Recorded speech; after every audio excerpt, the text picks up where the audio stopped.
जी मैं इस वक्त मौजूद हूँ मलिक वाल नज़ीर मकबूलियत हेल्थ सेंटर पर मौजूद हूँ। यहाँ पर मैं आपको बताता चलूँ कि ये आंखों का हॉस्पिटल है। ये नासिर अब्बास तारक ने ये हॉस्पिटल बनाया था आज से 15 साल पहले, और यहाँ पर लोगों का फ्री आंखों का इलाज होता है।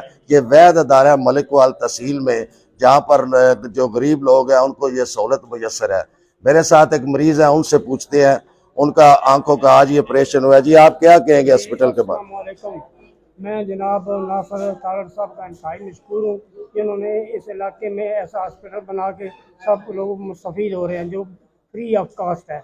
और इर्द गिर्द के इलाकों के कोई पैसे नहीं लग रहे, कोई खर्चा नहीं हो रहा, पैदल चल के भी इस हॉस्पिटल में, और इंतहाई खुश इखलाक डॉक्टर हैं और इंतहाई अच्छे तरीके से काम हो रहा है। हाँ जी, जैसे आपने सुना, मैं साहब आपको बताता चलूँ कि यहाँ पर हर माह अल शिफा हॉस्पिटल रावलपिंडी से डॉक्टर यहाँ आते हैं, जो यहाँ पर ऑपरेशन सफ़ेद मोतिया का करते हैं और यहाँ आंखों में लेंस भी डालते हैं।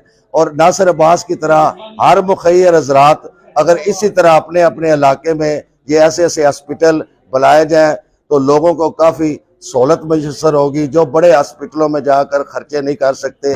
मैं मलिक वाल के गिरदनवा के जितने गांव हैं वो भी लोग यहाँ कर हर माह ऑपरेशन कराते हैं। जी।